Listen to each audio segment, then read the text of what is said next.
स्वागत आप सबका सोच ऑनलाइन क्लासेस में। कैसे हैं आप? उम्मीद करते हैं अच्छे होंगे। आप लोग का पढ़ाई लिखाई खूब बढ़िया चल रहा है। अगर अभी कक्षा 10 में है और 2026 में एग्जाम दीजिएगा फाइनल बोर्ड परीक्षा का, तो यह क्लास आपके लिए महत्वपूर्ण होने वाला, क्योंकि आज हम लोग पढ़ने वाले हैं विज्ञान का 30 मोस्ट बेबी ऑब्जेक्टिव प्रश्न। ठीक है, यही प्रश्न 2026 में आएगा, तो आप लोग अंतिम तक देख लीजिएगा। क्लास में नहीं है तो क्लास को लाइक कर लीजिए, अपने दोस्तों को भी शेयर कर दीजिए, चैनल को जरूर आप लोग सब्सक्राइब कर लीजिए इसी तरह क्लास देखने के लिए। देखते हैं आज का पहला प्रश्न। आप लोग भी साथ में आंसर दीजिएगा और लास्ट में बताइएगा कि 30 में कितना सही होगा। कमेंट करके आप लोग लास्ट में जरूर बताइएगा। देखिए पहला प्रश्न है आपका यहाँ पे, निम्नलिखित में से किसके कारण अम्ल वर्षा होती है? बताएं। अम्ल वर्षा जो है ना किसके कारण होती है? CO2, SO2 के कारण, CO के कारण या Cl2 के कारण? बताएं। निम्नलिखित में से किसके कारण अम्ल वर्षा होती है? किसके कारण होता है? सल्फर डाइऑक्साइड के कारण। ठीक है, SO2 का रासायनिक नाम क्या होता है? Sulphur dioxide. CO2 का मतलब क्या होता है? Carbon dioxide. CO का मतलब क्या होता है? Carbon monoxide. ठीक है, यह सूत्र होता है, आप लोग ध्यान रखिएगा। तो अम्ल वर्षा किसके कारण होता है? सल्फर डाइऑक्साइड के कारण, SO2 के कारण। ठीक है, एक का सही आंसर ऑप्शन नंबर बी हो जाएगा। देखते हैं दो नंबर प्रश्न, आप लोग भी साथ में आंसर दीजिएगा। देखिए दो का प्रश्न है आपका यहाँ पे कि शुद्ध जल का pH मान होता है, तो शुद्ध जल का pH मान कितना होता है? बताएं। 7, 6, 8 या 9? इसका सही आंसर बताएं कि शुद्ध जल का pH मान कितना होता है। तो शुद्ध जल का pH मान कितना होता है? 7 होता है। दो का सही आंसर ऑप्शन नंबर ए होगा। देखते हैं तीन का प्रश्न। देखिए आप लोग भी साथ में आंसर दीजिएगा, इससे क्या होगा? आपका कॉन्फिडेंस लेवल बढ़ेगा और आप लोग एग्जाम में सही सही आंसर दे पाइएगा। ठीक है, ये तीन का प्रश्न है कि कौन सा अधातु कमरे के ताप पर द्रव अवस्था में होता है? बताएं। पारा, ब्रोमीन, तांबा या एल्यूमिनियम? कौन सा अधातु कमरे के ताप पर द्रव अवस्था में होता है? वह कौन सा अधातु है? ब्रोमीन है। ठीक है, तीन का सही आंसर ऑप्शन नंबर बी हो जाएगा। देखते हैं चार का प्रश्न। देखिए आप लोग भी साथ में आंसर दीजिए। ठीक है, ये चार का प्रश्न है आपका यहाँ पे कि निम्नलिखित में से किस धातु को किरोसिन तेल में डुबो कर रखते हैं? देखिए किरोसिन तेल का मतलब हुआ मिट्टी का तेल। ठीक है, उसमें किस धातु को डुबो कर रखते हैं? पारा को, सोना को, सोडियम को या तांबा को? बताएं इसका सही आंसर क्या होगा। देखिए किरोसिन तेल में किस धातु को डुबो कर रखते हैं? सोडियम को। ठीक है, सोडियम की परमाणु संकेत क्या होता है? Na होता है, आप लोग ध्यान रखिएगा। और परमाणु संख्या कितना होता है? 11 होता है। और परमाणु संकेत होता है Na, आप लोग ध्यान रखिएगा। चार का सही आंसर ऑप्शन नंबर सी होगा। देखते हैं पाँच का प्रश्न। देखिए पाँच का प्रश्न है आपका यहाँ पे कि सूक्ष्म बर्फ का रासायनिक सूत्र होता है, तो सूक्ष्म बर्फ का रासायनिक सूत्र क्या होता है? बताएं। CO2, CO carbon monoxide, CO2 carbon dioxide, H2O जल या H2SO3? बताएं कि सूक्ष्म बर्फ का रासायनिक सूत्र क्या होता है? तो CO2 होता है। कार्बन डाइऑक्साइड को ही क्या बोला जाता है? सूक्ष्म बर्फ बोला जाता है। ठीक है, पाँच का सही आंसर ऑप्शन नंबर बी हो जाएगा। देखते हैं छः का प्रश्न। देखिए आपको भी साथ में आंसर देना है। छः का प्रश्न है यहाँ पे कि सभी हरे पौधे होते हैं, सभी हरी पौधे क्या होता है? बताएं। स्वपोषी, मृतपोषी, परजीवी या इनमें से सभी? सभी हरे पौधे होते हैं, तो सभी हरी पौधे क्या होता है? स्वपोषी होता है। ठीक है, तो छः का सही आंसर ऑप्शन नंबर ए हो जाएगा। देखते हैं सात का प्रश्न। देखिए आपको भी साथ में आंसर देना है। ठीक है, सात का प्रश्न है प्रकाश संश्लेषण क्रिया में ऑक्सीजन बाहर निकलता है। बताएं किससे बाहर निकलता है? जल से, कार्बन डाइऑक्साइड से, ग्लूकोज से या इनमें से कोई नहीं? देखिए CO2 है ना, इसका रासायनिक नाम होता है कार्बन डाइऑक्साइड। ठीक है, तो प्रकाश संश्लेषण में ऑक्सीजन किससे बाहर निकलता है? जल से निकलता है। और जल का सूत्र क्या होता है? H2O होता है। ठीक है, H2 जल का सूत्र होता है। तो सात का सही आंसर ऑप्शन नंबर ए हो जाएगा। देखते हैं आठ का फिर से बता रहे हैं। आयोडीन की कमी से कौन सा रोग होता है? बताएं इसका सही आंसर क्या होगा। मधुमेह, एड्स, स्कर्वी या घेंगा? आयोडीन की कमी से कौन सा रोग होता है? तो आयोडीन की कमी से कौन सा रोग होगा? आपका घेंगा रोग हो जाएगा। ठीक है, आठ का सही आंसर ऑप्शन नंबर डी हो जाएगा। देखते हैं नौ का प्रश्न। देखिए 9 नंबर प्रश्न है आपका यहाँ पे कि पौधों में भोजन किस रूप में जमा होता है? बताएं। ग्लूकोज के रूप में, प्रोटीन रूप में, स्टार्च रूप में या वसा के रूप में? बताएं इसका सही आंसर क्या होगा। देखिए ग्लूकोज का सूत्र क्या होता है? ग्लूकोज का सूत्र होता है C6H12O6। ठीक है, यह बहुत बार पूछा जाता है। आप लोग बताएं कि पौधों में भोजन किस रूप में जमा होता है? किस रूप में जमा होता है? स्टार्च के रूप में। ठीक है, 9 का सही आंसर ऑप्शन नंबर सी हो जाएगा। आप लोग ग्लूकोज का सूत्र याद रखिएगा। ठीक है, देखते हैं 10 का प्रश्न। देखिए 10 का प्रश्न है आपका यहाँ पे कि एक वयस्क मनुष्य के कितने दांत होते हैं? बताएं इसका सही आंसर। 28, 30, 32 या 34? एक वयस्क मनुष्य के कितने दांत होते हैं? तो एक वयस्क मनुष्य के कितने दांत होते हैं? 32 दांत होते हैं। ठीक है, 10 का सही आंसर ऑप्शन नंबर सी होगा।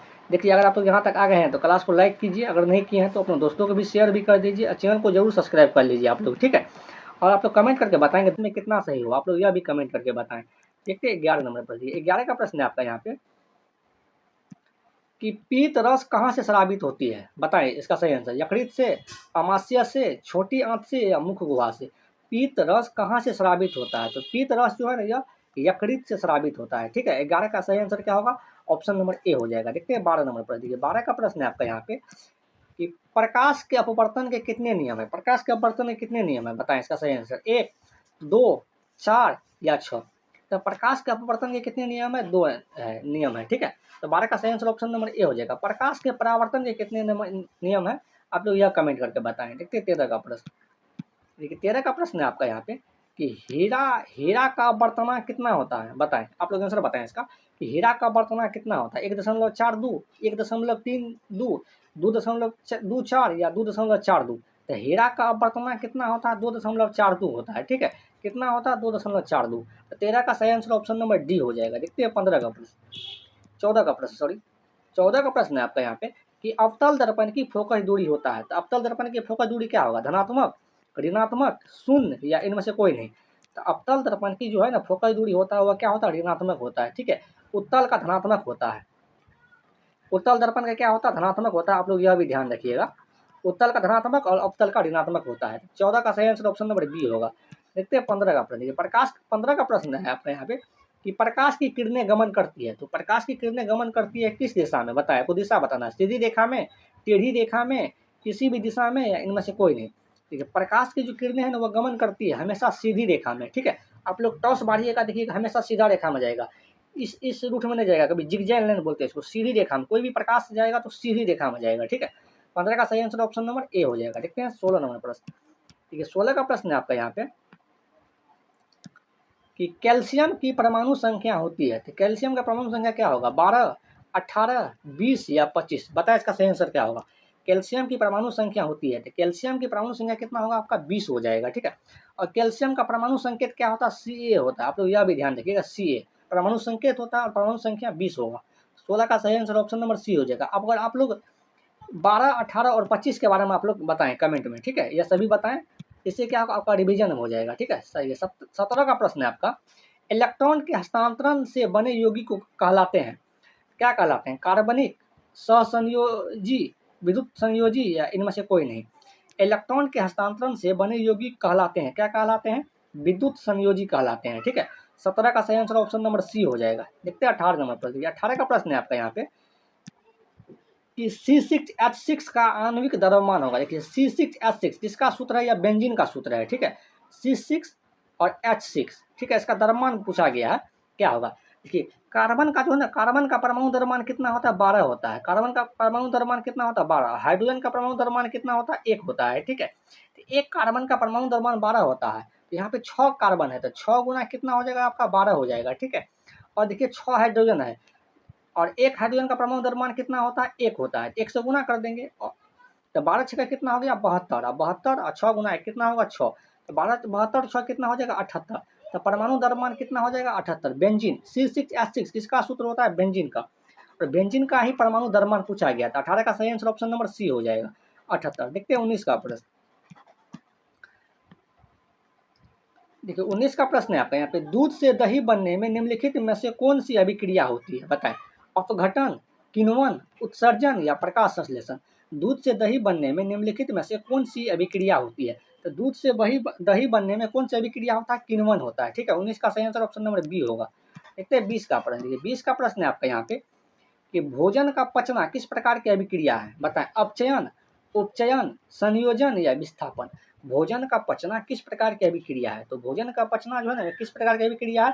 उपचयन अभिक्रिया है। 20 का सही आंसर ऑप्शन नंबर बी हो जाएगा। देखते हैं 21 का प्रश्न। 21 का प्रश्न है आपका यहाँ पे कि मानव हृदय में कितने कोष्ठ होते हैं? बताएं, 2, 8, 1 या 4? मानव हृदय में कितने कोष्ठ होते हैं? तो मानव हृदय में 4 कोष्ठ होते हैं। ठीक है, 21 का सही आंसर ऑप्शन नंबर डी हो जाएगा। देखते हैं 22 का प्रश्न। देखिए 22 का प्रश्न है आपका यहाँ पे कि हीमोग्लोबिन की कमी से कौन सा रोग होता है? तो हीमोग्लोबिन की कमी से कौन सा रोग होगा? बताएं, मधुमेह, पीलिया, एनीमिया या डायरिया? बताएं। तो देखिए हीमोग्लोबिन की कमी से कौन सा रोग होता है? एनीमिया होता है। कौन सा होता है रोग? एनीमिया। देखिए इंसुलिन की कमी से, इंसुलिन की कमी से क्या होता है? इंसुलिन, इंसुलिन की कमी से क्या होता है आपका? मधुमेह होता है, इसी को डायबिटीज बोला जाता है। लेकिन हीमोग्लोबिन की कमी से क्या होता है? एनीमिया। इसी को क्या बोला जाता है? रक्त की कमी से, खून की कमी से क्या होता है? एनीमिया होता है। आप लोग यह भी ध्यान रखिएगा। तो 22 का सही आंसर ऑप्शन नंबर सी होगा। देखते हैं 23 नंबर पर। देखिए 23 का प्रश्न है आपका यहाँ पे कि पौधों में गैसों का आदान प्रदान किसके द्वारा होता है, बताएं। रंध्र के द्वारा, जड़ के द्वारा, तना के द्वारा या टहनी के द्वारा? इसका आंसर बताएं आप लोग कि पौधों में गैसों के आदान प्रदान किसके द्वारा होता है, किसके द्वारा होता है? रंध्र के द्वारा होता है, ठीक है। तो इसका सही आंसर ऑप्शन नंबर ए हो जाएगा। देखते हैं 24 का प्रश्न। 24 का प्रश्न है आपका यहाँ पे कि मानव मूत्र में यूरिया की प्रतिशत मात्रा होता है। तो मानव का जो मूत्र होता है, पेशाब होता है, उसमें यूरिया कितना परसेंट होता है, बताएं। बताइए 96%, 60%, 2% या इनमें से कोई नहीं? देखिए मानव जो मूत्र निकलता है, पेशाब जो करता है, उसमें यूरिया का मात्रा कितना होता है? केवल 2% होता है, ठीक है। तो 24 का सही आंसर ऑप्शन नंबर सी होगा। देखते हैं 25 का प्रश्न। ये 25 का प्रश्न है आपका यहाँ पे कि ऑक्सीन है, ऑक्सीन क्या है? एक हार्मोन है, वसा है, एंजाइम है या कार्बोहाइड्रेट है, बताएं। ऑक्सीन क्या है? तो ऑक्सीन क्या है? एक हार्मोन है, ठीक है। 25 का सही आंसर ऑप्शन नंबर ए हो जाएगा। देखते हैं 26 का प्रश्न। देखिए आप लोग क्लास को लाइक शेयर सब्सक्राइब जरूर करें, ठीक है, यह आपका काम है करना। देखिए 26 का प्रश्न है, प्रतिरोध कैसा मात्रक होता है? तो प्रतिरोध कैसा मात्रक क्या होगा, बताएं। जूल, वोल्ट, ओम या एम्पियर? तो प्रतिरोध कैसा मात्रक ओम होता है। देखिए जूल किसका होता है? कार्य का समात्रक जूल होता है, ठीक है। कार्य का समात्रक क्या होता है? जूल होता है। वोल्ट किसका होता है? विभवांतर का। विभवांतर का समात्रक क्या होता है? वोल्ट होता है, ठीक है। हम यहाँ लिख के देते हैं।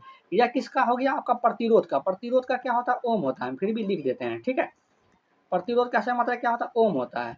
और एम्पियर किसका होता है? विद्युत धारा का। विद्युत धारा का, विद्युत धारा क्या होता है? एम्पियर होता है। आप लोग देखिए चारों आप लोग याद कर लीजिएगा, बार बार पूछा जाता है, चारों में से एक आपको देखने को मिलेगा, ठीक है।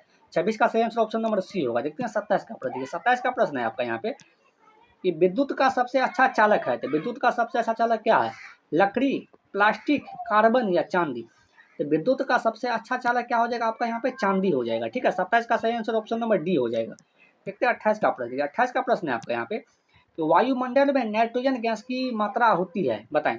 वायुमंडल में नाइट्रोजन गैस की मात्रा होती है, कितनी होती है? 20%, 50%, 78% या 0.3%? देखिए वायुमंडल में जो ना मुख्यतः 3 प्रकार गैस तो वैसे बहुत सारा होता है, लेकिन मुख्यतः आपको 3 को याद रखना है। एक तो देखना है ऑक्सीजन। ऑक्सीजन गैस जो होता है ना, वह होता है कितना? 21% होता है, ठीक है। उसके बाद देखना है आपको नाइट्रोजन गैस, ठीक है, N2। N2 कितना होता है? 78%। उसके बाद आपको याद रखना है आपको कार्बन डाइऑक्साइड, क्योंकि यही 3 पूछा जाता है एग्जाम के दृष्टि से, यही पूछा जाता है, ठीक है। 3 तो 0.03%, ठीक है। आप लोग यह तीनों आपको याद रखना है। हमको नाइट्रोजन गैस पूछा गया, नाइट्रोजन कितना होता है? 78%। यह 3 को आपको पूछा जाएगा एग्जाम में, 3 में से एक पूछा जाएगा, ठीक है। 28 का ऑप्शन नंबर सी हो जाएगा। देखते हैं 29 का प्रश्न। 29 का प्रश्न है आपका यहाँ पे किस रंग का विचलन न्यूनतम होता है? विचलन का मतलब हुआ भटकना, अपने जो पथ से भटकना, कितना दूर कितना मतलब न्यूनतम होता है, बताए। किस रंग का विचलन न्यूनतम होता है? लाल, पीला, नीला या बैगनी? बताएं इसका सही आंसर क्या होगा। किस रंग का विचलन न्यूनतम होता है? ये लाल रंग का जो है ना विचलन न्यूनतम होता है। सबसे अधिकतम किसका होता है? बैगनी रंग का, लेकिन यहाँ पे न्यूनतम पूछा गया या सबसे कम। तो 29 का सही आंसर ऑप्शन नंबर ए होगा। देखते हैं 30 का प्रश्न। 30 का प्रश्न है आपका यहाँ पे कि श्वेत रंग कितने रंगों के मेल से बना होता है, बताएं। श्वेत जो रंग होता है वह कितने रंगों के मेल से बना होता है? 3, 4, 5 या 7? देखिए श्वेत रंग कितने रंगों के मेल से बना होता है? 7 रंगों के मेल से बना होता है। 30 का सही आंसर ऑप्शन नंबर डी हो जाएगा, ठीक है। देखिए आज का ये आखिरी प्रश्न था। अगर आप यहाँ तक आ गए तो क्लास को लाइक कर लीजिए, अपने दोस्तों को भी शेयर कर दीजिए, चैनल को जरूर सब्सक्राइब कर लीजिए और आप लोग कमेंट में जरूर अपना फीडबैक दीजिए कि क्लास आपको कैसा लगा और आप किस टॉपिक पे अगला क्लास चाहते हैं, वीडियो चाहते हैं, ठीक है। और आप लोग प्ले लिस्ट जरूर विजिट कीजिए, वहाँ बहुत सारा क्लास आपको मिलेगा। आज के लिए इतना ही, मिलते हैं अगले क्लास में। Thank you. और 30 में से कितना सही होगा आप लोग यह भी कमेंट करके बताएं, ठीक है।